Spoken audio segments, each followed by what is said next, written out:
Cell division शुरू करना है ना। अब सुनो बेटे आराम से।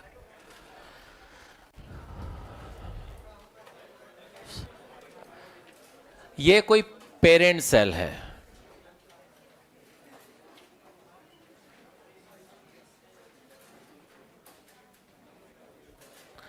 अब एक पेरेंट सेल में डिवीजन हुआ और दो डॉटर सेल्स बन गई। इधर कंसंट्रेट करो।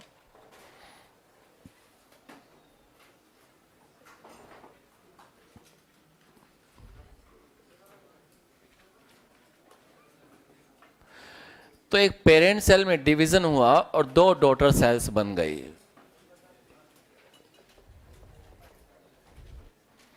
एक पेरेंट सेल डिवीजन हुआ, दो डॉटर सेल्स बन गई और ये डॉटर सेल स्मॉल साइज्ड है।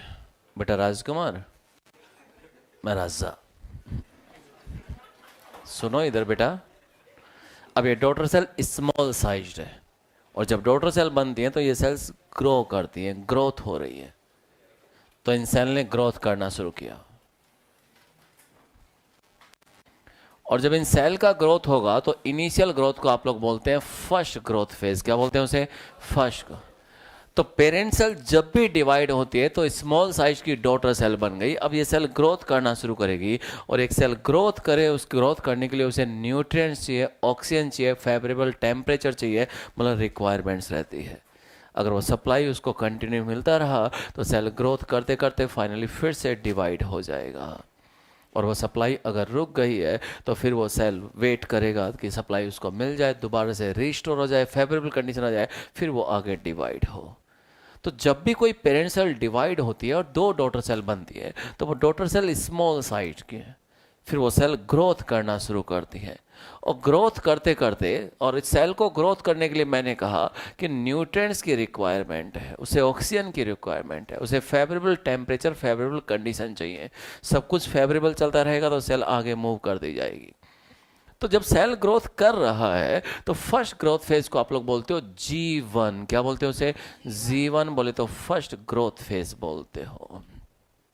और ग्रोथ करते करते सेल लास्ट में ये फैसला लेती है व्हाट टू डू, अब क्या करना है। ग्रोथ फेज के लास्ट में सेल ये डिसीजन लेगी अब आगे क्या करना है। मुझे डिवाइड होना है, नेक्स्ट जनरेशन बनानी है, तो सेल G1 से S फेज में चले जाएगी, S से G2 में चले जाएगी और G2 से वो M फेज में एंटर कर जाएगी। और अगर उसे डिवाइड नहीं होना है और मुझे डिवाइड होना ही नहीं है, मुझे एक पर्टिकुलर फंक्शन को ये अंजाम देना है, मुझे एक स्पेशलाइज सेल में कन्वर्ट हो जाना है और एक पर्टिकुलर फंक्शन को ही पूरा करना है, तो सेल ये फैसला लेती है कि मैं सेल साइकिल से परमानेंट एग्जिट मार जाती हूँ। और ये जीवन के लास्ट में ये डिसीजन लेती है कि वो सेल साइकिल से ही एग्जिट हो जाती है। अगर सेल ने यह फैसला ले लिया कि अब उसे डिवाइड ही नहीं होना तो परमानेंट एग्जिट मार देगी, exit from cell cycle. Cycle से ही एग्जिट हो गई है और साइकिल से ही एग्जिट हो गई है तो ये सेल लौट कर साइकिल में नहीं आएगी। Exit from cell cycle. और कोई सेल सेल साइकिल से चली गई तो लौट कर साइकिल में नहीं आएगी, मतलब ये परमानेंट G0 में चली गई है। किस में चली गई है? परमानेंट G0 या क्योसेंट स्टेज में चली गई है। अब इस सेल में फ्यूचर में कभी भी डिवीजन नहीं होगा और ये फैसला सेल ने G1 के लास्ट में ही लिया। तो जब भी कोई पेरेंट सेल डिवाइड होती है और डॉटर सेल्स बनती है तो डॉटर सेल फिर से ग्रो करना शुरू करती है और ग्रो करते करते वो सेल ये फैसला लेती है अब आगे क्या। क्या फूल के एकदम गोलू गप्पू हो जाऊं? तो सेल ने ये डिसीजन लिया कि मुझे अब डिवाइड नहीं होना, अब नई सेल की जरूरत है ही नहीं, अब बस जितनी बननी थी वो सारी बन चुकी, अब बॉडी को और सेल्स की रिक्वायरमेंट नहीं है मेरी जैसी। तो वो सेल ये फैसला लेगी उस ग्रोथ फेज के लास्ट में कि बस अब मुझे स्पेशलाइज फंक्शन को अंजाम देना है। क्या बॉडी में कोई ऐसी सेल है जिन्होंने ऐसा डिसीजन लिया? यस। ऐसा कहाँ देखने को मिलता है? आपके न्यूरॉन्स में देखने को मिलता है। आपकी नर्व सेल्स में अब कभी भी डिवीजन नहीं होगा। ऐसा आपकी हार्ट सेल्स में देखने को मिलेगा। कहाँ मिलेगा? हार्ट सेल्स में देखने को मिलेगा। बोले तो मसल सेल्स में अब कभी भी डिवीज़न नहीं होगा। इन सेल्स ने लास्ट में ये फैसला लिया कि जितने न्यूरॉन्स बनने थे वो बन गए, जितनी मसल्स बननी थी वो बन गई, अब ये सेल डिवाइड नहीं होंगी, अब ये सेल परमानेंट G0 में चली गई और ये सेल डिवीज़न के रेस्पेक्ट में हमेशा हमेशा के लिए शांत हो गई। तो ये सारे फैसले एक्चुअली जीवन के लास्ट में ही हो रहे हैं। ग्रोथ करते करते सेल लास्ट में ये फैसला ले रही है कि अब आगे क्या करना है। तो सेल ने ये फैसला लिया कि मुझे अब डिवाइड ही नहीं होना, वो परमानेंट एग्जिट मार गया। ये डिवाइड तो होना है लेकिन अब भी नहीं होना, क्योंकि अभी बॉडी को नई सेल की जरूरत नहीं है, अब भी जरूरत नहीं है। तो सेल ने ये डिसीजन लिया कि अभी मैं एक टेम्पररी एग्जिट मार लेती हूं, और वो G1 से एग्जिट हो गई। एग्जिट फ्रॉम G1, G1 से एग्जिट होना और सेल साइकिल से एग्जिट होना दो अलग अलग बातें हैं। अगर सेल साइकिल से ही एग्जिट हो गई तो लौट कर साइकिल में नहीं आ गई, और वो जीवन से एग्जिट हुई है, इसका मतलब साइकिल में सस्पेंड हुई है। और कोई भी सस्पेंड होता है तो वापस नौकरी पे आ सकता है। कोई रिश्वत लेते पकड़ा गया, ब्राइब लेते समय ऊपर तक उसने सारा सेटलमेंट कर दिया तो वापस बहाल हो सकता है, नौकरी पे लौट के आ सकता है। लेकिन अगर कोई रिटायर हो गया तो लौट कर वापस नौकरी पर नहीं आएगा। मैं इंडिया के रेस्पेक्ट में ही बात कर रहा हूँ, क्योंकि हम तो सबका ही रेस्पेक्ट करते हैं। सेटलमेंट की बात है कब वक्त। तो सारे फैसले एक्चुअली जीवन के लास्ट में ही हो रहे हैं। तो जीवन के लास्ट में सेल ने ये डिसीजन लिया कि अभी नई सेल की जरूरत नहीं है, तो मैं डिवाइड तो होंगी लेकिन फ्यूचर में डिवाइड होंगी। तो सेल ने टेम्पररी एग्जिट ले लिया, और टेम्पररी एग्जिट ले लिया मतलब साइकिल में वो क्या हो गई है, सस्पेंड हो गई है। Suspended in cell cycle. Cycle में सस्पेंड होना और साइकिल से एग्जिट कर जाना दो अलग अलग बातें हैं। साइकिल में सस्पेंड हुई है मतलब वो टेम्पररी G0 में गई है। किस में गई है, टेम्पररी G0 में गई है, और जरूरत पड़ने पर वापस वो G0 से किस में आ जाएगी, G1 में आ जाएगी, और डिवीजन की तैयारी शुरू कर देगी और फ्यूचर में डिवाइड हो जाएगी। तो मतलब मैं ये कहना चाह रहा हूँ, ये फैसले जो हैं कि परमानेंट एग्जिट लेना है या टेम्पररी एग्जिट लेना, ये सारे फैसले जीवन के लास्ट में होते हैं। तो जब भी कोई पेरेंट सेल डिवाइड होती है तो दो डॉटर सेल्स बनती हैं। डॉटर सेल फिर से ग्रो करती है, फिर नेक्स्ट जनरेशन बनाती है, फिर वो डॉटर सेल फिर से ग्रो करती है, फिर नेक्स्ट जनरेशन। इस तरह से साइकिल चलता रहता है। और साइकिल ऐसे ही है, पेरेंट से डॉटर सेल बने, डॉटर सेल फिर से डिवाइड हो जाए, नेक्स्ट जनरेशन आ जाए, डॉटर सेल फिर डिवाइड हो जाए, नेक्स्ट जनरेशन आ जाए। इस तरह से साइकिल रिपीट होता रहेगा। तो सेल साइकिल में कौन आता है, सेल साइकिल के अंदर माइटोसिस आता है या मियोसिस आता है, माइटोसिस आता है। लेकिन सेल डिवीजन में दोनों ही आते हैं, माइटोसिस और मियोसिस दोनों ही सेल डिवीजन है। लेकिन सेल साइकिल में माइटो, क्योंकि मियोसिस सेल साइकिल में एग्जाम्पल नहीं है, क्योंकि जो भी हैप्लॉइड सेल्स बनती हैं वो फिर से डिवाइड नहीं होती हैं। तो ये सारे फैसले एक्चुअली हो कब रहे हैं, जीवन के लास्ट में हो रहे हैं। क्वेश्चन जब नीट में आया तो दोनों तरीके से इस क्वेश्चन को पूछा गया। मैंने ये भी कहा था, शायद कल बताया था कुछ। एक बार क्वेश्चन जब आया तो एनसीईआरटी ने ये डायग्राम दे रखा था, आपकी पुरानी एनसीईआरटी में उसने यहाँ पे G1 दे रखा था, यहाँ पे उसने S फेज दे रखा था, यहाँ पे उसने G2 दे रखा था, यहाँ पे M फेज दे रखा था, और यहाँ पे G0 दे रखा था। अब माहौल चेंज हो चुका है क्योंकि बच्चे बदल चुके हैं, तो एनसीईआरटी भी बदल चुका है, पहले जैसा वो नहीं रहा। ये G1 है, ये S है, ये G2 है, ये M फेज है, और ये G0 है। और जब पहली बार क्वेश्चन आया था तो क्वेश्चन ये था उस केस के अंदर, तो मतलब डायग्राम दोनों की बच्चों ने ये एनसीईआरटी और ये एनसीईआरटी, मुझे नहीं लगता बहुतों के पास में ये एनसीईआरटी होगी, अभी भी कई बच्चों के पास में यही एनसीईआरटी होगी। अगर ये वाली है तो सूतली बम लगा कर कृपया उसको उड़ा दीजिए आप लोग। सब कुछ बदल गया है। तो क्वेश्चन ही आया, एक बार ही आया G0 के ऊपर कि G0 जो है सेल G0 के अंदर है, इसका मतलब क्या है।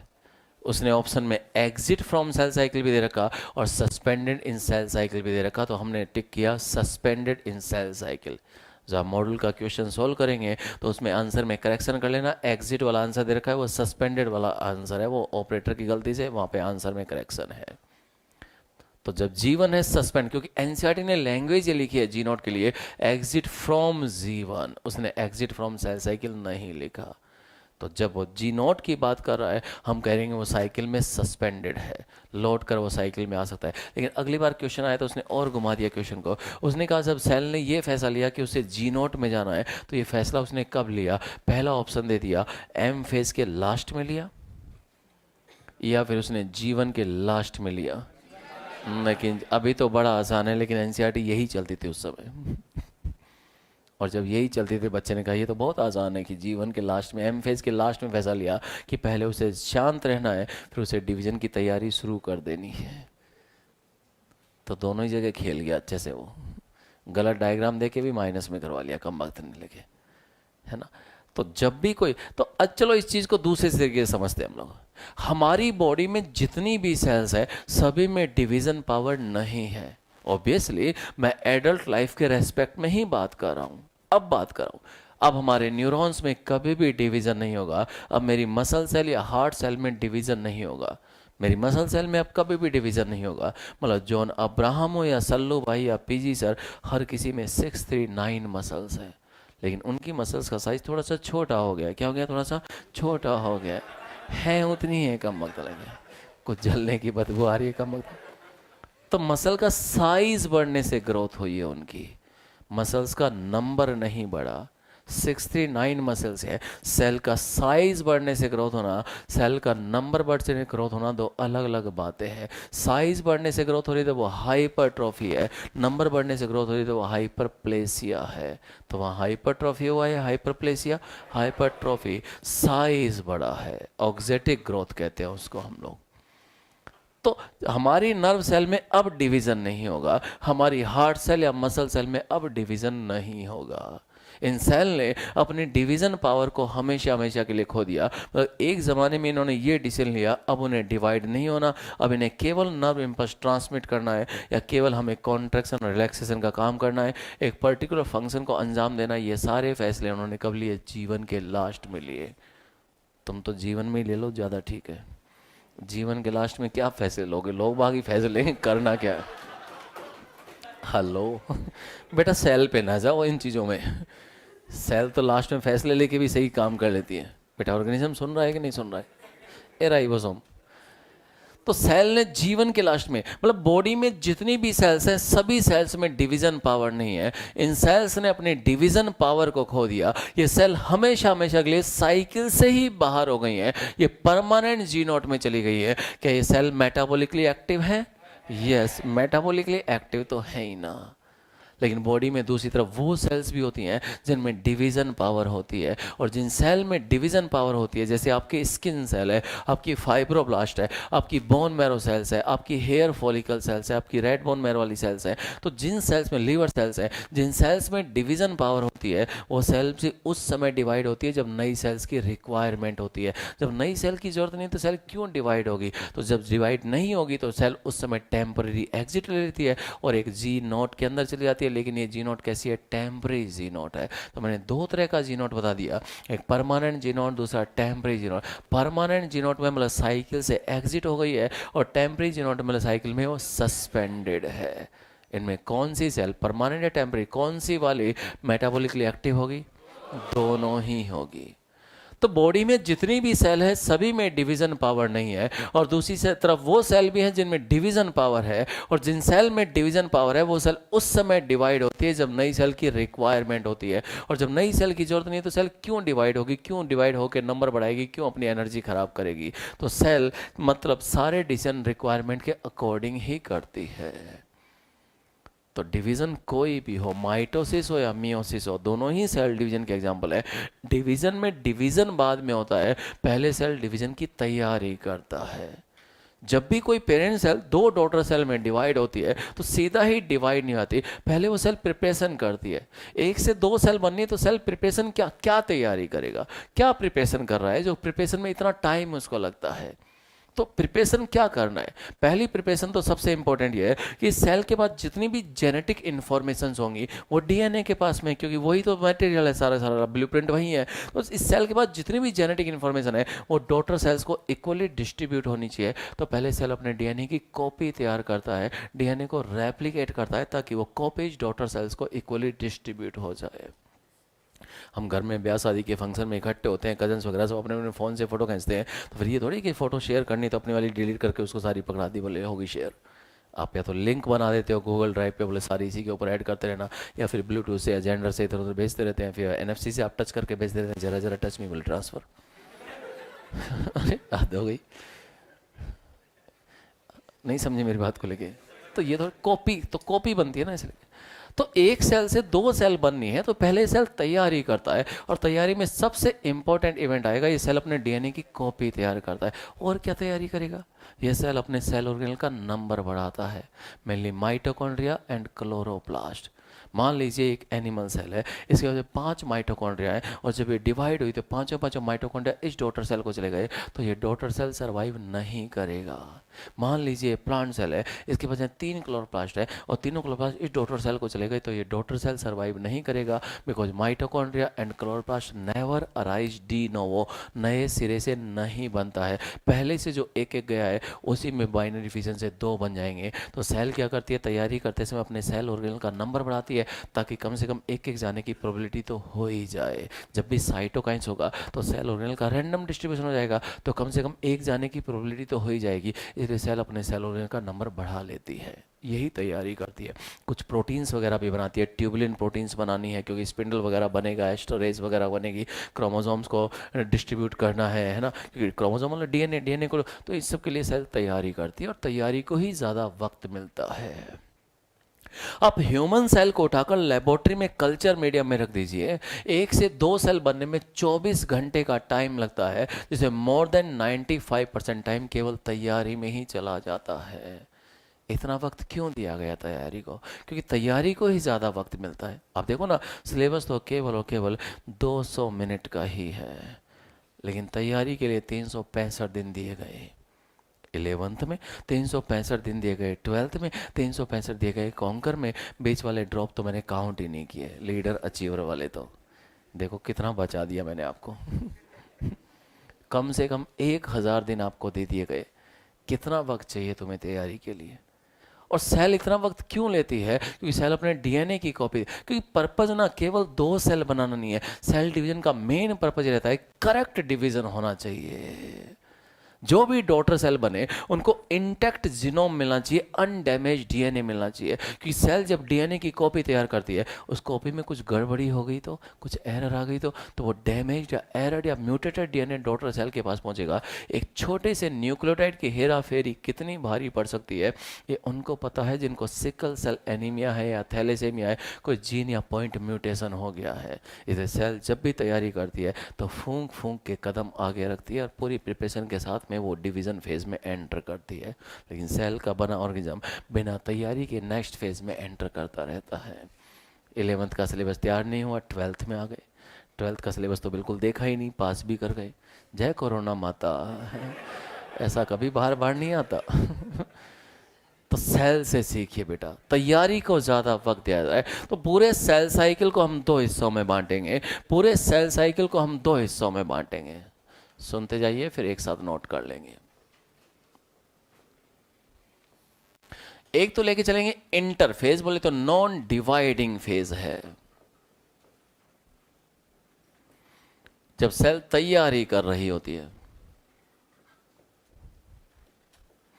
और जब सेल तैयारी करेगी तो उसके बाद वो डिवाइडिंग फेज में एंटर कर जाएगी, बोले तो एम फेज में एंटर कर जाएगी वो। माइटोसिस बोले तो डिवाइडिंग फेज है। तो पहले सेल डिवीजन की तैयारी करती है, और तैयारी की फेज को इंटरफेज कह रहे हैं, और तैयारी को ही ज्यादा वक्त मिल रहा है। मतलब मैंने कहा ना, ह्यूमन सेल को अगर आप लेबोरेटरी में कल्चर मीडियम में रखेंगे, एक टिपिकल सेल साइकिल का ड्यूरेशन 24 घंटे है, जिसमें मोर देन 95% टाइम यानी 23 घंटे के आसपास का वक्त तो केवल तैयारी में चला गया, और एक्चुअल डिवीजन के लिए तो केवल 60 मिनट का ही वक्त मिलता है। क्योंकि पर्पज करेक्ट डिवीजन करवाना था, purpose intact genome, intact English का शब्द है, अनडैमेज्ड डीएनए डॉटर सेल के पास पहुंचाना था। इंटैक्ट मतलब अनडैमेज्ड, इसलिए तैयारी को ज़्यादा वक्त दिया गया। तो कुछ तैयारी वो G1 में करती है, कुछ तैयारी वो S फेज में करती है, कुछ तैयारी वो G2 में करती है। जब सेल सारी तैयारी कर लेती है तो cell is ready to divide. और जितना भी सेल ने डीएनए डबल किया था, पहले उस डीएनए को 2 हिस्सों में बांटा जाता है। मतलब पहले क्या होगा? न्यूक्लियर डिवीजन, बोले तो कैरियोकाइनेसिस होगा। क्या होगा? कैरियोकाइनेसिस होगा। पहले जितना भी डीएनए डबल किया था, पहले उस डीएनए को 2 हिस्सों में बांटा जाता है। आप कहते हैं न्यूक्लियर डिवीजन हो रहा है। क्या हो रहा है? Nuclear division, and that is followed by cytoplasmic division. और इस तरह से 2 डॉटर सेल बन जाती है, मतलब साइटो काइनेसिस होगा। तो तैयारी को ही ज्यादा वक्त दिया गया है और तैयारी की फेज को आप लोग इंटरफेज कह रहे हैं, जिसको गलती से आप लोग रेस्टिंग फेज भी बोल देते हो। क्या बोल देते हो? रेस्टिंग। क्योंकि जब तैयारी चल रही होती है तो आपको लगता है सेल की ग्रोथ दिख रही होती है कि सेल के अंदर रॉ मेटेरियल बन रहा है, डीएनए डबल हो रहा है, उसके अंदर हिस्टोन प्रोटीन बन रहा है, नॉन हिस्टोन प्रोटीन बन रहा है, ट्यूबुलिन प्रोटीन बन रहा है और दुनिया भर की स्ट्रक्चरल प्रोटीन्स वगैरह बन रही है। तो सारी चीज़ें सिंथेसाइज हो रही हैं तो आपको तो केवल सेल की ग्रोथ होती दिख रही है, इसलिए आपने कह दिया वो रेस्टिंग स्टेज है। लेकिन तैयारी की फेज रेस्टिंग कैसे हो सकती है? दुनिया को लगता है आप लोग रेस्टिंग फेज में हो, हमें पता है ना आप लोग कितनी मोस्ट एक्टिव फेज में हो। दुनिया को तो केवल ग्रोथ होती दिखती है, खा खा के नन्नू में इसका खाना खजाना, ये बच्चा हो गया हमारा सूरज मामा। अरे ये तो नया बन गया, अभी अभी पता ही नहीं चला। तो दुनिया को लग रहा है रेस्टिंग फेज में, रेस्टिंग फेज में नहीं है, वेरी एक्टिव फेज। कभी 64 GB का पेन ड्राइव लोड करवाना है, कभी 16 GB का पेन ड्राइव लोड करवाना है, कभी ये मूवी लोड करवानी है, कभी वो मूवी, कभी एनसीईआरटी लोड को पूरा फिजिक्स वाला, बायोलॉजी वाला, केमिस्ट्री वाला सारा लोड करवाना है इनको लेके। तो तैयारी को तैयारी की तरह कीजिए बेटा। ऑर्गेनिज्म सीखो अपनी सेल से। सेल इतना वक्त इसलिए लेते हैं कि ताकि करेक्ट डिवीजन। तैयारी में दुनिया को केवल ग्रोथ दिखती है, दुनिया को लगता है ग्रोथ, बाद में तो अरे डीएनए भी रेप्लिकेट कर लिया था, अरे सेल ऑर्गेनिकल नंबर भी, एक एक न्यूक्लियोटाइड की हेराफेरी को भी चेक कर दिया था, डीएनए डैमेज हुआ था उसको रिपेयर भी कर दिया। हम तो तैयारी में दुनिया को ऐसे दिख जाते हैं कि रिजल्ट में तो दुनिया को वैसे ही दिख जाते हैं, अच्छा कोटा गए थे। तो अपनी तैयारियों पे नज़र लगाने की ज़रूरत नहीं है, शांत रह के तैयारी करो। दुनिया को लगने दो आप रेस्ट कर रहे हो। Strike the iron while it is hot. और मई 2021 में तहलका मचा देना कम वक्त हो। तैयारी में बार बार वहाँ पे फेसबुक 23 में, चलो याद तो है तुम्हें पेपर कब देना है, कम वक्त लेके जिंदा रहने के लिए शुक्रिया। अपनी गलती को दूसरे के ऊपर थोपना कैसे होता है भाई, कि किस निकल गया तो 23 में कैसे कन्वर्ट करना है, सीखो जरा मास्टर से कम वक्त हो। हाथों हाथ बता रहा हूँ, ये मेरी ईमानदारी है। तो 2023 में कमाल करना है तो लगने दो दुनिया को रेस्ट कर रहे हो, एकदम से साइलेंट किलर बनो और इतनी शानदार तरीके से शांत रहकर अपनी तैयारी करो कि सफलता शोर मचा दे। नहीं समझे? अपने सपनों के पीछे इन 4 महीनों में इतना भागो कि तुम्हारा चेहरा देखना, तुम्हारे ऑटोग्राफ लेना, तुमसे मिलना लोगों का सपना बन जाए। सुन रहा है ना, कह रहा हूं मैं, तुमसे मिलना लोगों का सपना बन जाए। अपने सपने के पीछे इतना भागिए। तो जब सेल तैयारी कर रही है, तैयारी की फेज को गलती से रेस्टिंग फेज कह दिया, कह जरूर दिया लेकिन वो रेस्टिंग नहीं है। दुनिया को लगता है सेल केवल ग्रोथ कर रही है, नहीं नहीं, वो अपने डीएनए की कॉपी तैयार कर लेती है, अपने सेल ऑर्गेनेल का नंबर बढ़ा लेती है, वो अपने एनर्जी रिच कंपाउंड्स वगैरह को बढ़ा रही है, साइटोप्लाज्मिक ग्रोथ जो भी करनी है सारी कर लेती है। ये सारी तैयारी वहाँ पे करती है। गलती से इसको रेस्टिंग कह रहे हैं लेकिन सेल रेस्टिंग फेज में नहीं है। तो सेल तैयारी में करती किस तरह से, इस चीज़ को हम डिस्कस करेंगे, लेकिन पहले थोड़ा सा ये नोट कर लीजिए। क्या लगता है कर पाएंगे? कोशिश करने वालों की कभी। हेडिंग लिखना है cell cycle and cell division. Hello. Heading क्या लिखना है? Cell cycle and cell division.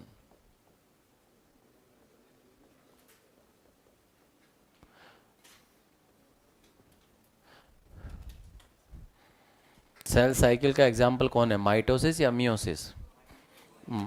Cell cycle का एग्जाम्पल कौन है? तो ये दोनों दोनों क्या करते रहते हो तुम लोग?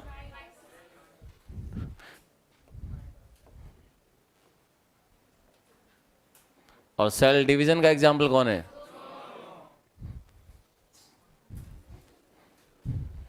सेल साइकिल का एग्जाम्पल कौन है? सेल डिवीजन का एग्जाम्पल? दोनों ही हो गए, माइटोसिस और दोनों ही सेल डिवीजन है। परमानेंट जी नोट का मतलब सेल अब कभी भी डिवाइड, अगर वो पूछे आपका न्यूरॉन तो आप कह देना जी नोट में है, अगर ऑप्शन में जी नोट ना दे तो आप कहना जीवन में है, और जीवन ना दे तो आप कह देना इंटरफेज में है, क्योंकि G nought is the part of G one and G one is the part of interphase. समझे या?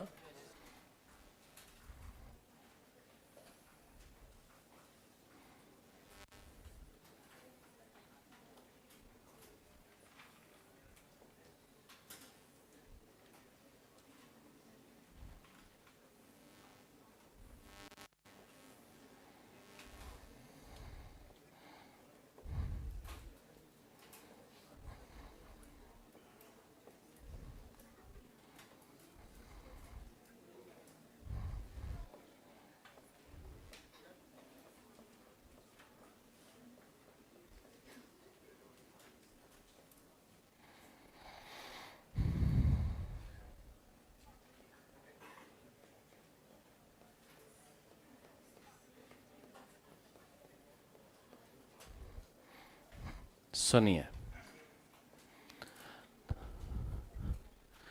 तो जब नई सेल्स की रिक्वायरमेंट नहीं है तो सेल टेम्पररी जी नोट में चला जाएगा, और जब नई सेल की ज़रूरत होगी तो सेल जी नोट से जीवन में एंटर करेगा और डिवीजन की तैयारी शुरू कर देगा। तो जब भी कोई सेल डिवाइड होती है तो सीधा ही डिवाइड नहीं हो जाती, पहले वो सेल डिवीजन की तैयारी करती है, और तैयारी की फेज़ को आप लोग क्या बोलते हो? इंटरफेज बोलते हो। क्या बोलते हो उसे? इंटरफेज बोलते हो। और तैयारी को ही ज़्यादा वक्त मिलता है, तैयारी की फेज को इंटरफेज नाम दे दिया। ये नॉन डिवाइडिंग फेज है, ये तैयारी की फेज है।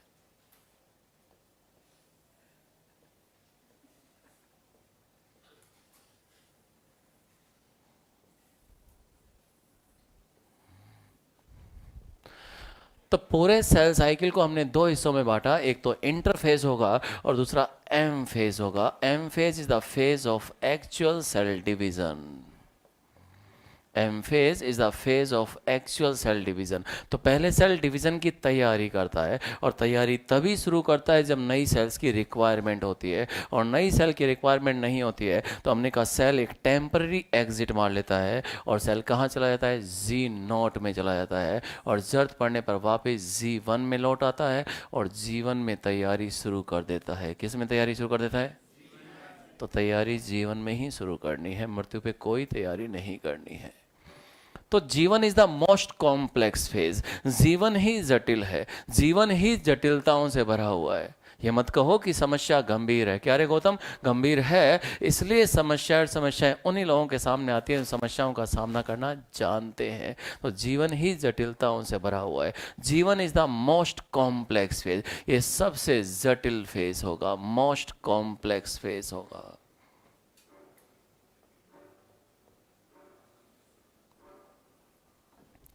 And G one is the most variable phase. Variable क्यों बोला? डिफरेंट सेल टाइप्स में, डिफरेंट एग्जाम्पल्स के अंदर, यानी डिफरेंट ऑर्गेनिज्म के अंदर, इस पूरी इंटरफेज में जीवन का ड्यूरेशन सबसे ज़्यादा फ्लक्चुएट करता है। जीवन ही वेरिएबल होता है। कोई 100 साल जीता है, कोई 200 साल जीता है, कुछ कछुआ प्रजाति के लोग बाग हैं 400 साल तक जीते हैं। तो जीवन ही वेरिएबल होता है।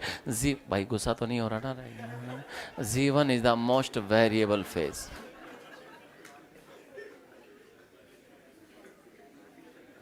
जीवन ही वेरिएबल है। And G one is the most deciding phase. फैसले जीवन के लास्ट में लेने हैं कि करना क्या है, डिवाइड होना है या नहीं होना है, परमानेंटली एग्जिट कर जाना है या टेम्परेरी एग्जिट। ये सारे फैसले जीवन में ही लिए जाते हैं। अर्थी पे जाते समय और ताबूत में दफनाते समय कोई भी फैसले नहीं लेता है। जो भी फैसला लेना है जीवन में ले लेना, क्योंकि जीवन ना मिलेगा दोबारा। क्या मेरे यारा? ये जीवन है, इस जीवन का यही है रंग रूप। थोड़े गम है, थोड़ी खुशियाँ, कहीं है छाँव धूप। जो कुछ है वो जीवन ही है। तो जीवन को जी लीजिए। जब माँ ने सिंगल सेल से लाइफ बना दी तो माँ के दिए हुए जीवन को जी लीजिए, क्योंकि जिंदगी काटने के लिए लोग हैं ना। जब ढूंढना है, बाप के पैसे पे तो सब कुछ जी लेगा। मजा तब है जब अपने पैसों से बाप को जीना सिखा दे। छेड़ रहा है मुझे। जब ढूंढनी है तो अपने अंदर खूबियां ढूंढ, क्योंकि कमियां ढूंढने के लिए तो लोग हैं ना। जब रखना ही है कदम जो जिंदगी में आगे रख, क्योंकि पीछे खींचने के लिए तो लोग हैं ना। जब समझना ही है और छूनी है तो जिंदगी में सफलता की ऊंचाइयां छू, क्योंकि नीचा गिराने के लिए तो लोग हैं ना। और सीखनी है ज़िंदगी के सही मायने और एनसीईआरटी की सही लाइनें, तो पीयूष पापा की क्लास में आ, क्योंकि मॉड्यूल रटवाने के लिए तो लोग हैं ना। आ जाओ इधर लौट के, ज़्यादा ना छेड़ना। तो जीवन ही डिसाइडिंग होता है। तो जीवन is the most deciding phase बेटा जी। सारे फैसले यहीं लिए जा रहे हैं, मोस्ट डिसाइडिंग फेज है। एक्चुअली साइकिल ऐसे चलता है, जब भी सेल तैयारी करता है तो पहले ग्रोथ फेज आता है, और जीवन को बोलते हैं फर्स्ट ग्रोथ फेज। मैंने पहले ही कहा, जब भी कोई पेरेंट सेल डिवाइड होता है, दो डॉटर सेल्स बनती है, वो सेल पहले ग्रोथ करती हैं। तो फर्स्ट ग्रोथ को आप लोग जीवन बोल रहे हैं, तो जीवन फर्स्ट ग्रोथ होगा, और जी2 क्या होगा? सेकेंड ग्रोथ होगा। तो सेल की ग्रोथ हो रही है। कुछ ग्रोथ जीवन में हो रही है, कुछ एस में हो रही है, कुछ जी2 में हो रही है। विजिबल जीवन जी2 में ज़्यादा हो जाती है, क्योंकि एस फेज में डीएनए रेप्लिकेशन होता है। तो एस फेज को बोलते हैं सिंथेसिस पे, डीएनए सिंथेसाइज हो रहा है, यानी कॉपी तैयार हो रही है। तो पहली ग्रोथ फेज G1 होगी और सेकंड ग्रोथ फेज क्या होगी, G2 होगी। तो G1 फर्स्ट ग्रोथ फेज है। क्या है, फर्स्ट ग्रोथ फेज है।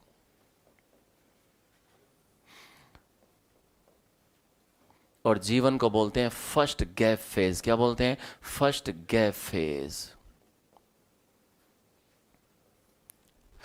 देखो, सेल जब भी डिवीजन की तैयारी शुरू करती है तो फर्स्ट ग्रोथ को G1 बोलेंगे, सेकंड ग्रोथ को G2 बोलेंगे। इसको फर्स्ट गैप कहा, इसको सेकंड गैप क्यों कहा, क्योंकि एक्चुअली एस फेज में सेल अपना डीएनए कॉपी तैयार करती है, डीएनए को रेप्लिकेट करती है। तो रेप्लिकेशन से पहले एक गैप आता है, रेप्लिकेशन के बाद एक गैप आता है। और पहला गैप आया, वो आया रेप्लिकेशन की तैयारी के लिए, और दूसरा गैप आया ये चेक करने के लिए कि रेप्लिकेशन ठीक से हुआ कि नहीं हुआ, क्योंकि रेप्लिकेशन में कुछ गड़बड़ होगी तो मामला गड़बड़ हो जाएगा। तो ये होगा फर्स्ट गैप। पहला गैप आया रेप्लिकेशन की तैयारी के लिए और दूसरा गैप आया रेप्लिकेशन को चेक करने के लिए। तो इसको फर्स्ट गैप बोल देंगे, तो इसको क्या बोल देंगे हम लोग, सेकेंड।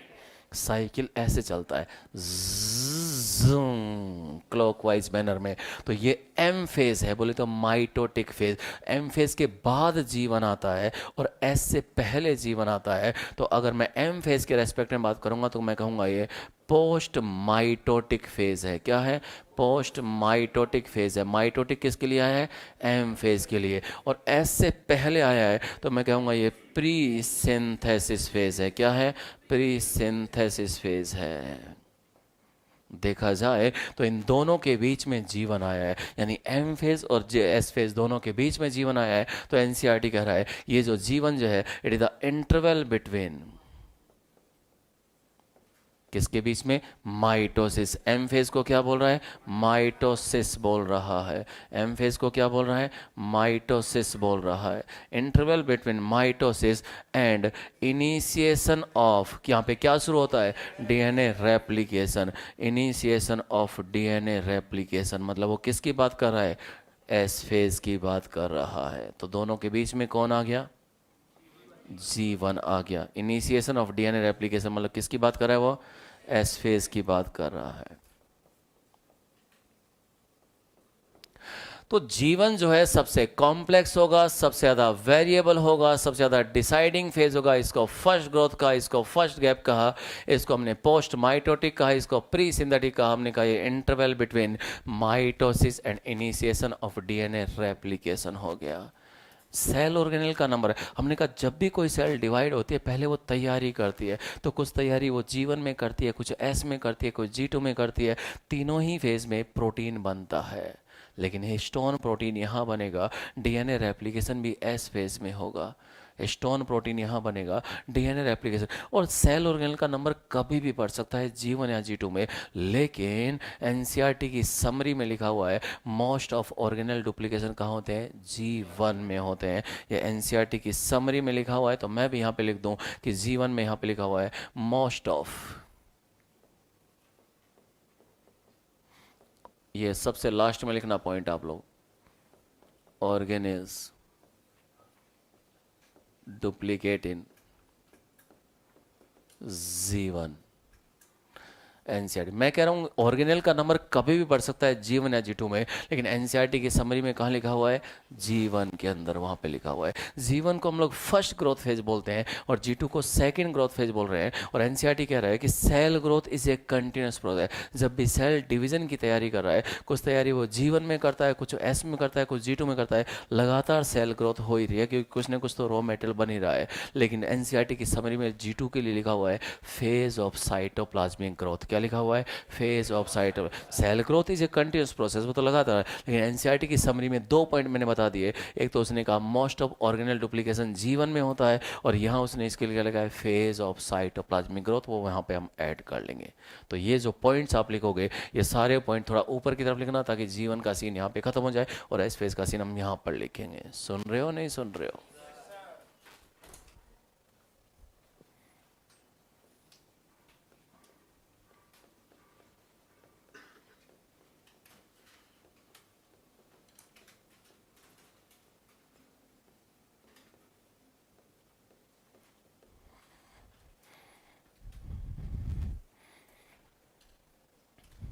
प्रोटीन तीनों ही फेज में बनता है, G1 हो या S हो या G2 हो, लेकिन हिस्टोन प्रोटीन, ट्यूबुलिन G2 में बनेगा।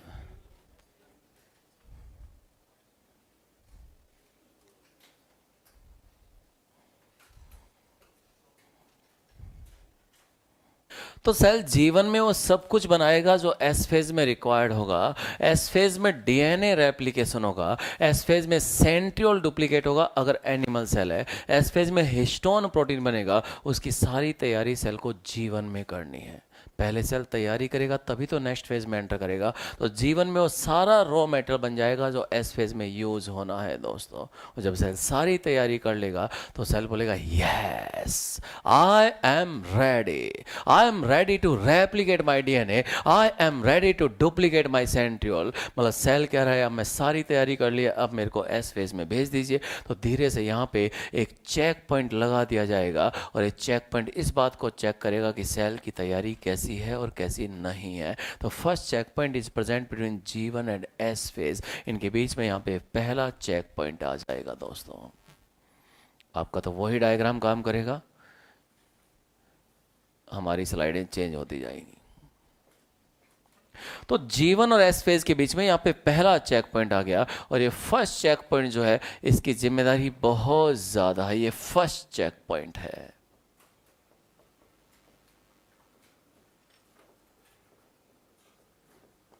इसको रेस्ट्रिक्शन पॉइंट भी बोलते हैं। क्या बोलते हैं? रेस्ट्रिक्शन पॉइंट भी बोल रहे हैं। इसको स्टार्ट पॉइंट भी बोलते हैं। क्या बोलते हैं? स्टार्ट पॉइंट है।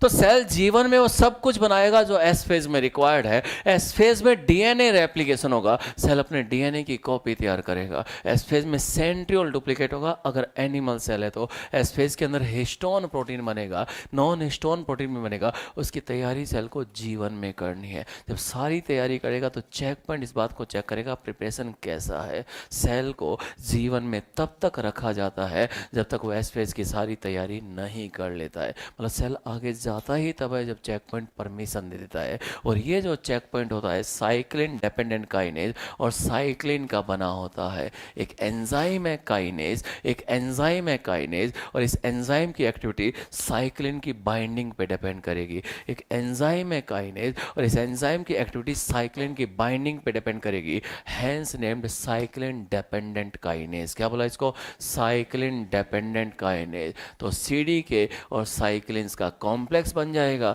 और जब ये कॉम्प्लेक्स बन जाएगा तो सेल को ग्रीन सिग्नल मिल जाएगा और सेल G1 से एस फेज में एंटर कर जाएगा। एक्चुअली ना एस फेज सिंथेसिस फेज है। Actually S phase trigger phase है और एक बार ट्रिगर दब गया तो बुलेट लौट कर नहीं आएगा। एक बार सेल एस फेज में एंटर कर गई, अगर इस सेल ने एस फेज में आकर अपना डीएनए रेप्लिकेट कर लिया, अगर सेल ने अपने डीएनए की कॉपी तैयार कर ली तो बेटा जी सेल के पास सिर्फ दो ही ऑप्शन होते हैं, डू और डाई। तीसरा नहीं है मेरे भाई। या तो दो डॉटर सेल्स बनेगी या फिर इस सेल को उड़ा दिया जाएगा। इसलिए सोच समझ कर सेल को एस फेज में एंटर करने दिया जाता है क्योंकि सेल एस फेज में अपना डीएनए रेप्लिकेट कर लेगी। अगर सेल ने अपने डीएनए की कॉपी तैयार कर ली या तो उसे दो डॉटर सेल्स बनानी है या फिर इस सेल को उड़ा दिया जाएगा। तो पहले चेक पॉइंट की जिम्मेदारी बहुत ज़्यादा हो जाती है। तो ये रेस्ट्रिक्शन है, ये चेक करता है कि सेल ने वाकई डीएनए रेप्लिकेशन की तैयारी की है या नहीं की है, सेंट्रियोल डुप्लीकेशन की तैयारी की है कि नहीं की है। सोचो मॉलिक्यूलर लेवल पे एक सेल के अंदर ही अंदर उसको सिग्नल्स कैसे मिलते होंगे कि बाहर साइटोप्लाज्म में सारी तैयारी हो चुकी है और अंदर अंदर का न्यूक्लियस के अंदर का डीएनए अब रेप्लिकेट हो सकता है। सोचो ये मॉलिक्यूलर सिग्नल्स कैसे मिलते होंगे। हम तो सेलुलर लेवल पे समझ लें वही बहुत बड़ी बात है। तो एक सेल को कैसे एहसास होता होगा कि सारी तैयारी, हमें तो कभी एहसास ही नहीं होता सारी तैयारी हो गई चलो माइनर दे के आते हैं माइक साहब लेके, बिना तैयारी के हर बार नेक्स्ट फेज में एंटर करते रहते हैं। तो पहले चेक पॉइंट की जिम्मेदारी बहुत ज़्यादा है। इसको रेस्ट्रिक्शन पॉइंट है और ज़िंदगी में जब भी रेस्ट्रिक्शन लगती है वो ज़िंदगी बचाने के लिए लगती है, ज़िंदगी छीनने के लिए नहीं लगती है। तो घर पे मम्मी पापा टोकें, यहाँ पे पीयूष पापा टोकें तो वो ज़िंदगी बचाने के लिए टोक रहे हैं। इसको मास्टर को कूटने की ज़रूरत नहीं है तुमको, कम वक्त हो। एक जिराफ की माँ भी जब अपने बच्चे को बर्थ देती है तो खड़े खड़े बर्थ देती है। उस ऊंचाई से जब बच्चा नीचे गिरता होगा उसको कितना चोट लगता होगा, माँ है सब जानती है। उसके बावजूद भी पीछे आकर उस न्यूबॉर्न को जोर से ठोकर मारती है। उसको दर्द होगा, माँ है सब जानती है, फिर भी उसको ठोकर मारती है क्योंकि ठोकर नहीं पड़ेगी तो कम वक्त उठेगा नहीं, उठेगा नहीं तो चलेगा नहीं, चलेगा नहीं तो दौड़ेगा नहीं, और दौड़ेगा नहीं तो इन जंगली जानवरों से इस मासूम से बच्चे की जिंदगी कैसे बचेगी। तो अपने ही बच्चे की ज़िंदगी बचानी है तो रेस्ट्रिक्शंस तो लगानी ही पड़ती है, रेस्ट्रिक्शन फेवरेबल होती है। और ट्रैफिक पुलिस वाले भी जब मुझे रोकते हैं तो मेरी ज़िंदगी बचाने के लिए कि गुप्ता जी ट्रैफिक रूल्स को फॉलो करो, कि गुप्ता जी रुक जाओ, ये कार इतना तेज चला रहे हो, ये हेलमेट कौन लगाएगा, ये बाइक इतना तेज उड़ा रही हो, सीट बेल्ट कौन लगाएगा। तो मेरी ज़िंदगी के लिए कि जब आपका सर ही नहीं बचेगा तो आपको सर कौन बोलेगा। आप गणेश जी की तरह लक्की बिल्कुल नहीं हो सकते, क्योंकि उस जमाने के न्यूरोसर्जन अलग बात हुआ करते थे। तो रेस्ट्रिक्शन फेवरेबल होती है ज़िंदगी बचाने के लिए, लेकिन पता जब भी रेस्ट्रिक्शन लगाई जाती है कि रहने दो फेसबुक, रहने दो इंस्टा, रहने दो यूट्यूब, पूरा दिन दूसरों की लाइफ को स्क्रॉल करने से हमारी ज़िंदगी नहीं बनेगी। लेकिन इनको तो लगता है पूरा दिन बस हमारे ऊपर पिले रहते हैं, इनको लगता है ये रेस्ट्रिक्शन हमारी ज़िंदगियां छीन लेगी। वो पतंग भी चिल्ला रही है, जालिमा छोड़ दे, जालिमा छोड़ दे, इस डोर ने मेरी ज़िंदगी बांध रखी है। वो ये नहीं जानती इस रेस्ट्रिक्शन या लगाम के कारण तूने हवाओं के विपरीत उन ऊंचाइयों को छू रखा है। एक बार ये रेस्ट्रिक्शन तेरी ज़िंदगी से काट दी तो गुमनामी के अंधेरे में खो जाएगी, तेरा तो अस्तित्व ही खतरे में पड़ जाएगा। तो रेस्ट्रिक्शन हमेशा फेवरेबल होती है, रेस्ट्रिक्शन ज़िंदगी बचाने के लिए होती है। तो जब भी माँ बाप टोकें अभी से या पीयूष पापा टोकें, आपको रिवोल्ट नहीं होना है, इंसर्जेंट बिहेवियर शो नहीं करना है। मतलब फ्यूचर में जब अपने पास्ट को याद करो तो ये अफसोस मत करना कि पढ़ लेते तो दुनिया के सबसे बेहतरीन डॉक्टर बन जाते, कि दम तो था हमारे में। और माँ बाप तो शानदार ही थे, पीयूष पापा तो मोटिवेशन की जान थे। वो बंदा 51% से यहाँ तक आ गया। हमारा जन्म तो दुनिया में इतिहास रचने के लिए ही पैदा हुआ था, लेकिन लापरवाही ही करते रह गए। अच्छा खासा दिमाग था, स्कूल के टीचर ने भी कहा था तू कर सकता है, प्रिंसिपल ने भी कहा था देख तेरी फोटो मैंने नोटिस बोर्ड पे लगा दी है, तूने स्कूल टॉप किया है, दोस्तों ने भी कहा था यस यार तू कोटा से इतिहास बना के लौटेगा। और माँ तो जहाँ नहीं थी और पापा तो बस अपना सीना चौड़ा करके गाँव में घूमते थे, लेकिन हम कोटा में आके लापरवाहियाँ कर गए। तो फ्यूचर में जब अपने पास्ट को याद करो तो ये अफसोस मत करना कि पढ़ लेते तो दुनिया के सबसे बेहतरीन डॉक्टर बन जाते। एक गालिब का शेर याद आ गया कि ज़माना हमें बड़े गौर से सुन रहा था, ज़माना हमें बड़े गौर से सुन रहा था, लेकिन हम ही सो गए दास्ता कहते कहते। कि दम तो था लेकिन लापरवाहियाँ कर गए दोस्तों लेकर। तो कर सकते हो सब कुछ, सिर्फ ठानने की बात है। ज़िंदगी आगे बहुत मौके देगी तुमको सुपरस्टार बनने के, क्योंकि ऐसे लोग भी हैं, अरे यार ये तो न्यूरो सर्जन बहुत खतरनाक है, 20 साल इसने समाज के लिए काम किया है, चलो इसको सीधा ही राज्यसभा भेज देते हैं ना। ऐसे भी हैं। आप समझ रहे हो मेरी बात को। ज़िंदगी बहुत बड़ी है और पद और पोस्ट बहुत ऊपर वाली हैं मिले के, और आपके माँ बाप का सीना समाज में कहीं ऊपर तक पहुँच सकता है लेकर। तो कब आपका सिलेक्शन हो जाए पता नहीं चलेगा उस भीड़ के अंदर से। आप अपने काम को ईमानदारी से कीजिए, मैं बता रहा हूँ लेकर ले। तो कुछ तो टारगेट रखिए, क्योंकि 4 महीने ही बचे हैं। तो रेस्ट्रिक्शन, आप भी घर में गए अभी छुट्टियों के अंदर, या अपने छोटे भाई बहनों को फ़ोन पर खेलते हुए देखते हैं, उनको टोकते हैं, उन पर रेस्ट्रिक्शन लगाते हैं। कोई ज़िंदगी थोड़ी ना छीनना चाहते हैं, आप उनकी ज़िंदगी बचाने के लिए ही बोलते हैं। एक छोटा सा मैसेज ही तो आप उनको कन्वे करते हैं कि बेटा फ़ोन में अपनी ज़िंदगी उस तरह से बर्बाद मत करो जैसे हमने पूरी चढ़ा रखी है। तो रेस्ट्रिक्शन हमेशा फेवरेबल होती है, और फर्स्ट चेक पॉइंट की जिम्मेदारी सबसे ज़्यादा होती है। फिर ये कहेगा ऑल इज वेल, सेल ने सारा रॉ मटेरियल तैयार कर दिया, तो फर्स्ट चेक पॉइंट सेल को परमिशन देगा और एस फेज में एंटर कर जाएगी। और एस फेज में जब एंटर कर जाएगी तो एस फेज को बोलते हैं सिंथेसिस फेज। क्या बोलते हैं इसे? इसको बोलते हैं ट्रिगर फेज। क्या बोलते हैं इसे? और एस फेज में क्या बनता है? डीएनए रेप्लिकेट होता है। तो फर्स्ट चेक पॉइंट ने परमिशन दे दी और सेल एस फेज में आ गई। ये जीवन था, ये न्यूक्लियस था, और फर्स्ट चेक पॉइंट ने परमिशन दे दी तो सेल एस फेज में एंटर कर गई। और एस फेज में एंटर कर गई तो क्या क्या चेंज हो रहे हैं आप लोग देख लीजिए दोस्तों। फर्स्ट चेक पॉइंट की परमिशन से जितना भी डीएनए था सारा डीएनए रेप्लिकेट हो जाएगा। पहले कौन रेप्लिकेट होता है? You chromatin. बाद में कौन रेप्लिकेट होता है? हेट्रो। टोटल डीएनए रेप्लिकेट होगा, चाहे वो यू हो चाहे वो हेट्रो हो, सेल अपने टोटल डीएनए को रेप्लिकेट करती है। एक तो था, हेलो, एक और बन गया, इसकी कॉपी तैयार हो गई। नहीं समझे? एक तो था, एक और बन गया, एक तो था, एक और बन गया, एक तो था, एक और बन गया, इसकी कॉपी तैयार हो गई है। अमाउंट डबल हो गया है। इस सेल के पास में शुरू में अगर 2C DNA था तो फिर S फेज में एंटर करके कितना हो जाएगा, 4C DNA हो जाएगा। क्या हो जाएगा, 4C DNA हो जाएगा। DNA का अमाउंट डबल हो गया है लेकिन नंबर उतना ही रहेगा क्योंकि दोनों DNA मॉलिक्यूल अभी भी आपस में जुड़े हुए हैं। नहीं समझे, सेल के पास में एक DNA मॉलिक्यूल था, एक और बन गया, इसकी कॉपी तैयार हो गई एस फेज में। और इसकी कॉपी इसलिए तैयार हो गई क्योंकि फ्यूचर में डॉटर सेल्स को इक्वली डिस्ट्रीब्यूट करना है, इसलिए एस फेज में इसकी कॉपी तैयार की। और जैसे ही दो DNA मॉलिक्यूल बनते हैं, ये दोनों DNA मॉलिक्यूल किसी एक पॉइंट पर आपस में जुड़े रहते हैं। जिस जगह पे जुड़े रहते हैं उसको सेंट्रोमियर कहते हैं और जो प्रोटीन को जोड़ के रखता है कोहेसिन कहलाता है। तो एक से दो बन तो गए लेकिन अभी भी एक ही कंसीडर होंगे क्योंकि दोनों DNA मॉलिक्यूल अभी भी साथ साथ ही हैं। मैं 70 किलो से 140 किलो का हो जाऊं तो क्या मैं दो कहलाऊंगा? नहीं नहीं, मैं मानता हूं कि पीजी के मायने चेंज हो गए, ये पीयूष गुप्ता पीयूष गैंडा में कन्वर्ट हो गया। शर्म तो तुम्हें आ नहीं रही होगी कम वक्त लेकिन ये गैंडा एक ही है। कितना गैंडा है? एक ही है। जब ये बीच में से स्प्लिट हो जाएगा वापस दो पीजी बन जाएंगे। क्या बन जाएंगे? दो पीजी। दो पीयूष गैंडे थोड़ी बन जाएंगे, दो पीजी बन जाएंगे कम वक्त। तो डीएनए का अमाउंट डबल हो गया है लेकिन क्रोमोसोम के नंबर में कोई भी चेंज नहीं होगा। मतलब क्रोमोसोम का नंबर अगर 2n है तो हम क्रोमोसोम के नंबर को n से नोट करते हैं तो ये 2n ही रहेगा। क्या रहेगा? 2n ही रहेगा। तो सेल जब जीवन से एस फेज में आती है, डीएनए का अमाउंट तो डबल हो जाता है लेकिन क्रोमोसोम नंबर में कोई भी चेंज नहीं होता है। तो अंदर तो डीएनए रेप्लिकेट हो रहा है। अगर एनिमल सेल है, अगर एनिमल सेल है, अगर एनिमल सेल है तो एक सेंट्रियोल पेयर से कितने?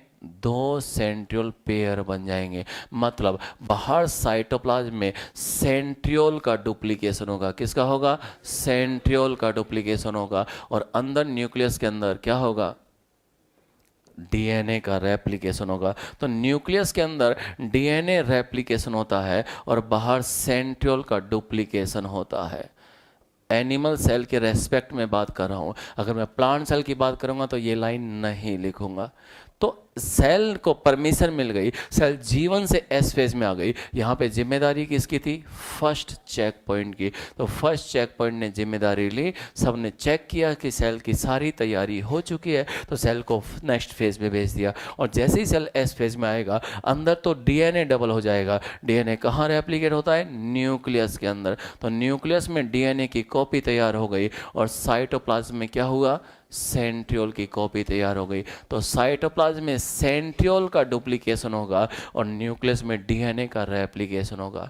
नया डीएनए जो बनता है, क्योंकि पहले ही नहीं आ रहा था, ऊपर से डबल हो गया, तो नया डीएनए बनेगा, उसको साथ साथ पैक करेंगे। और साथ साथ पैक करने के लिए क्या चाहिए? हिस्टोन। तो यहाँ पर हिस्टोन का सिंथेसिस भी होता है। क्या होता है? हिस्टोन का सिंथेसिस भी होता है। तो नया डीएनए जो बनता है उसको साथ साथ पैक करते हैं। और पैकेजिंग का फर्स्ट लेवल क्या होता है? न्यूक्लियोसोम। तो कोई आपसे कहे new nucleosomes are formed in, तो आप क्या कहोगे? एस फेज में। क्योंकि जैसे ही डीएनए, पहले डीएनए को खोलते हैं फिर उसके बाद में उसकी कॉपी तैयार कर। अरे जब डीएनए रेप्लिकेट होता है तो पहले डीएनए के दोनों स्ट्रैंड को अलग करते हैं कि नहीं करते हैं? और डीएनए के दोनों स्ट्रैंड अलग हो जाएंगे तो फिर डीएनए का रेप्लिकेशन होगा। बेटा ओकाजाकी कुछ याद आ रहा है कि नहीं आ रहा है? तो पहले डीएनए को अनवाइंड करना पड़ेगा, उसके लिए नॉन हिस्टोन प्रोटीन चाहिए। फिर नया डीएनए जो बनेगा उसको साथ साथ पैक करना है, उसके लिए हिस्टोन चाहिए, तो हिस्टोन भी यहाँ पे बनेगा। और साथ में जब बन रहा है तो पैकेजिंग के फर्स्ट लेवल को क्या बोलते हैं? न्यूक्लियोसोम। तो यहाँ पे क्या बनते हैं? नए न्यूक्लियोसोम। मतलब न्यूक्लियोसोम्स का फॉर्मेशन कब हो रहा है? एस फेज में। New nucleosomes are formed. कहाँ बनते हैं? एस फेज में बनते हैं।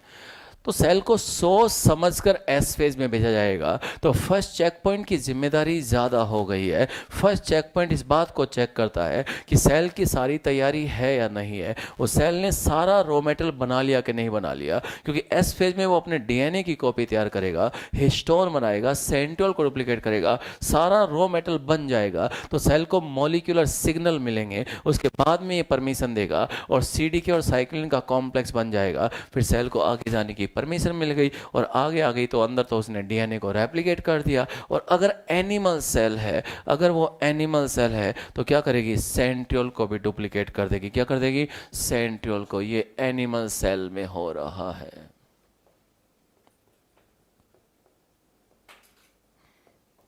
कुछ नोट करेंगे आप लोग? साइक्लिन डिपेंडेंट, साइक्लिन एक प्रोटीन है, एक काइनेज एक एंजाइम है। काइनेज की एक्टिविटी साइक्लिन की बाइंडिंग पे डिपेंड करेगी, hence named cyclin dependent kinase. Cyclin dependent kinase. If you want to write you can.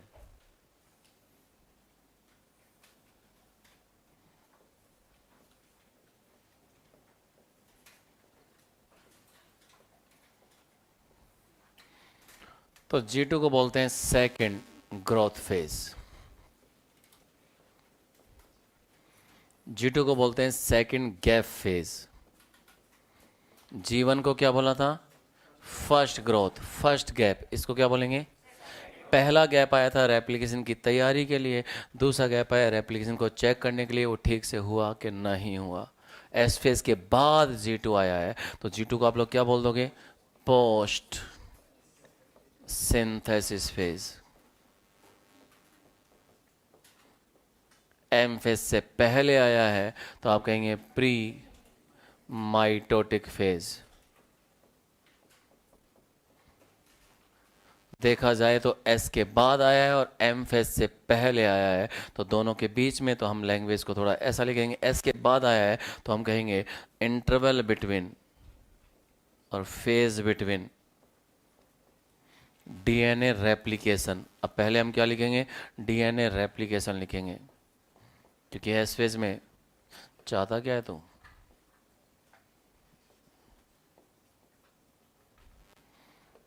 बहुत नाराजगी है।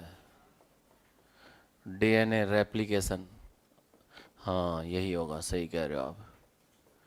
एंड माइटोसिस, माइटोसिस किसको बोला? एम फेज को। तो हमने कहा था सेल ऑर्गेनेल का नंबर कभी भी बढ़ सकता है G1 या G2 में, लेकिन एनसीईआरटी की समरी में क्या लिखा हुआ है? G1, most of organelle duplication in G1। हमने कहा G1 हो या S हो या G2 हो, cell growth is a continuous process. लेकिन एनसीईआरटी की समरी में यहाँ पे इसके लिए लाइन लिखी हुई है, क्या लिखी है? Phase of cytoplasmic growth. किसके लिए लिखा हुआ है? G2 के लिए, फेज ऑफ साइटोप्लाज्मिक ग्रोथ। और हम कह रहे हैं cell growth is a continuous process, cell growth is a continuous process. लेकिन एनसीईआरटी की समरी में ये लाइन लिखी हुई है, cell growth is a continuous process. और एनसीईआरटी ने लिखा है आगे ब्रैकेट में in terms of cytoplasmic growth.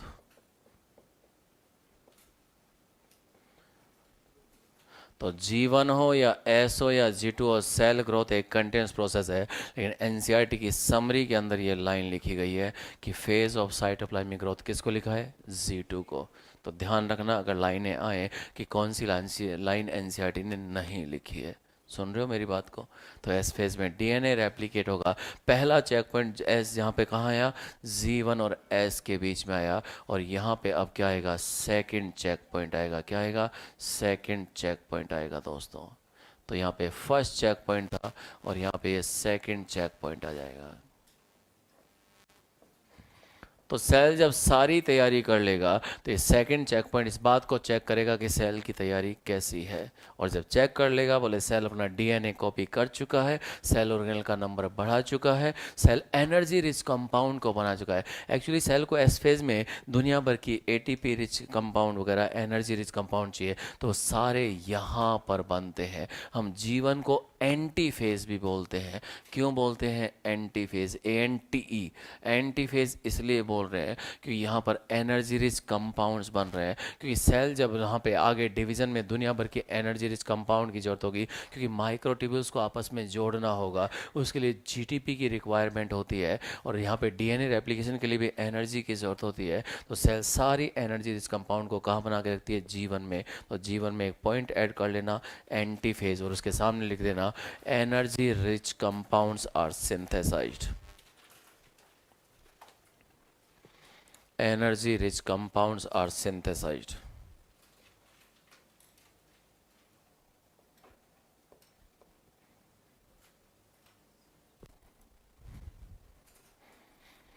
जीवन को एंटी फेज भी बोल रहे हैं क्योंकि यहाँ पे energy rich compounds are synthesised जो आगे सेल डिवीजन में काम आएंगे, क्योंकि सेल को सारी तैयारी जीवन में ही करनी है और हम लोग जीवन में,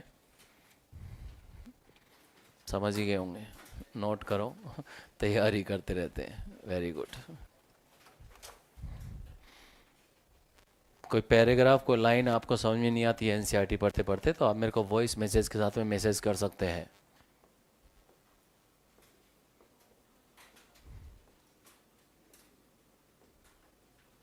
कि पीयूष सर ये पैराग्राफ क्या कहना चाह रहा है, please explain it. Calling is not allowed. सुन रहे हो सब के सब, क्योंकि नंबर ब्लॉक होने में देर नहीं लगती है, चाहे कितने ही सिम कार्ड बदलना कम वक्त हो। इसलिए सिंपल सा तरीका है, अपना काम, बोले सर ये पैराग्राफ समझ में आया, ज़रा कंक्लूड कर दो इसको, काम ख़त्म।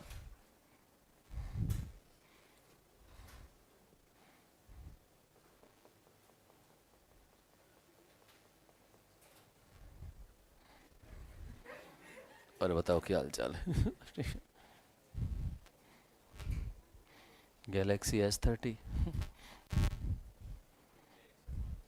नोकिया X, अच्छी बात है, KGMC लखनऊ जाएगा। चलें आगे, कौन बचा बेटू? राजकुमार, डॉक्टर प्रिंस।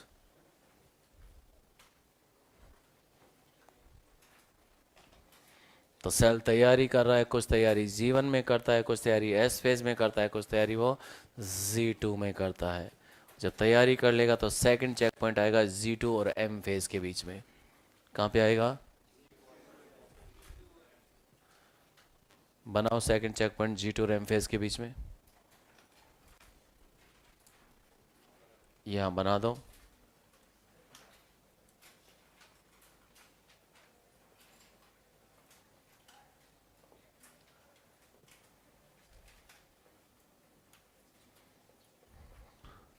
एरो करके लिख देना सेकंड चेक पॉइंट।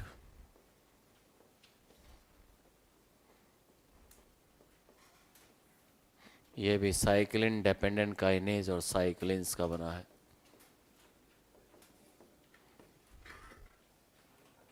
इसकी बात करनी है, एरो करके लिख देना। तो फर्स्ट चेक पॉइंट को रेस्ट्रिक्शन पॉइंट कहा। उसने ये चेक किया कि सेल ने जीवन में सारा रॉ मटेरियल तैयार किया कि नहीं किया। Actually S phase trigger phase था, एस फेज सिंथेसिस फेज था। सेल ने अपना डीएनए रेप्लिकेट कर लिया तो सेल के पास अब कोई चॉइस नहीं है, इसलिए सोच समझकर सेल को एस फेज में एंटर करने देंगे। एस फेज में आ गई, सेल ने अपना डीएनए रेप्लिकेट किया तो फिर लास्ट में ये चेक करेंगे सब कुछ ठीक ठाक हो गया कि नहीं हो गया। और फिर सेकंड चेक पॉइंट ये चेक करता है कि सारी तैयारी हो गई है तो सेल को परमिशन दे देगा, सेल एम फेज में एंटर कर जाएगा। किस में एंटर कर जाएगा? एम फेज में। और M phase is the most dramatic phase and phase of actual cell division, क्योंकि असली पता तो यहाँ चलेगा कि तैयारी में कोटा किया क्या था। असली तैयारी तो यहां पता लगेगी इस एम फेज के अंदर। तो M phase is the phase of actual cell division. मई 2000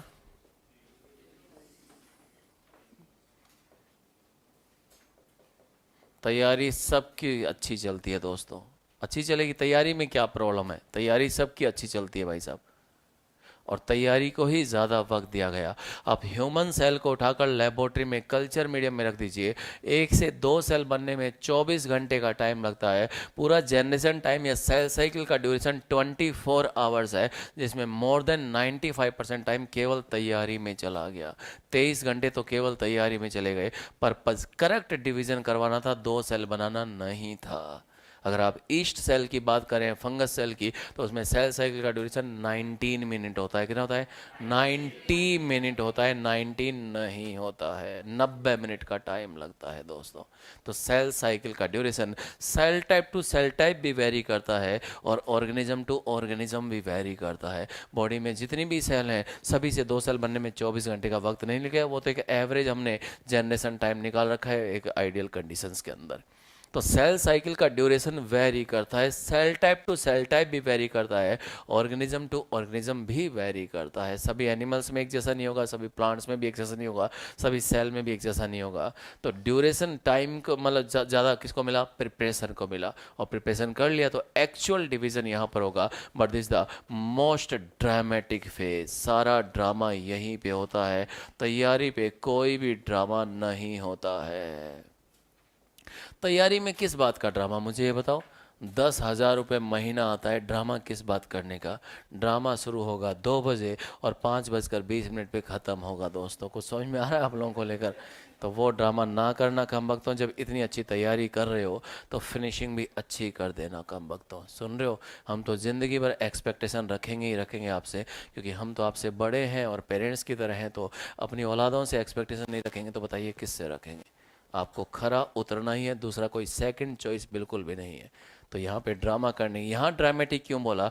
यहाँ इसलिए बोला, जब सेल तैयारी कर ही चुका है तो सीधे ही 2 हिस्से बना दो। नहीं नहीं, पहले सेल अपने जितना भी डीएनए डबल किया था उस डीएनए को 2 हिस्सों में बांटा जाता है, लेकिन वो भी एक कॉम्प्लिकेटेड प्रोसेस होता है, उसको आप लोग कैरियोकाइनेसिस कह रहे हैं। उसको फिर से 4 हिस्सों में बांट देते हैं, प्रोफेज, मेटाफेज, एनाफेज, टीलोफेज। तो प्रोफेज का उल्टा होता है टीलोफेज में। प्रोफेज में क्रोमेटिन कॉम्पैक्ट होगा, कंडेंस होगा, क्रोमोसोम बनेगा। टीलोफेज में दोबारा से क्रोमेटिन बन जाएगा। प्रोफेज में न्यूक्लियस एनवलप गायब हो जाएगा, टीलोफेज में रीअपियर हो जाएगा। प्रोफेज के अंदर न्यूक्लियस गायब हो गया, टीलोफेज में रीअपियर हो गया। प्रोफेज में ईआर गोल्जी बॉडी गायब हो गया, टीलोफेज में रीअपियर हो गया। तो telophase is the reverse of prophase, इसलिए आपने कहा कि ये ड्रामेटिक फेज है। और इसकी शुरुआत जो होती है, किसकी शुरुआत? इसकी शुरुआत, किसकी शुरुआत?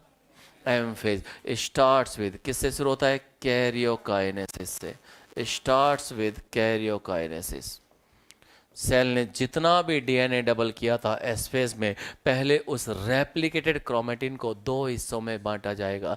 जो भी क्रोमेटिन यहाँ पे रेप्लिकेट हुआ था, यू हेट्रो सारा ही रेप्लिकेट हुआ था, जितना भी क्रोमेटिन रेप्लिकेट हुआ था पहले उस क्रोमेटिन को 2 हिस्सों में बांटा जाएगा। मतलब बिटिया रानी, न्यूक्लियर डिवीजन होगा। क्या होगा बेटे? Nuclear division. तो शुरुआत हमेशा कैरियोकाइनेसिस से होगी। क्या बेटे?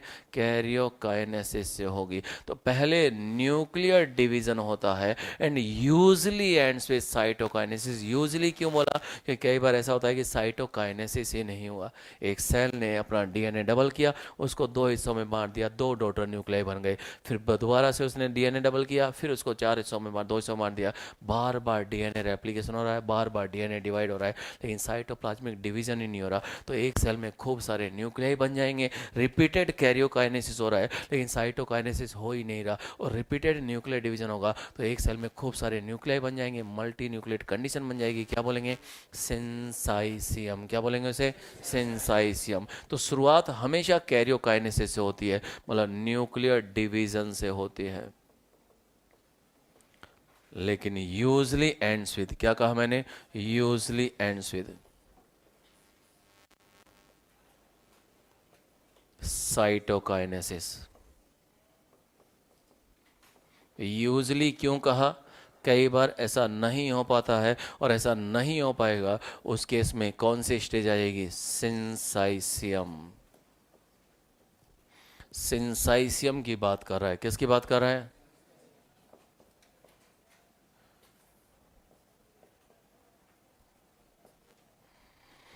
Thank you.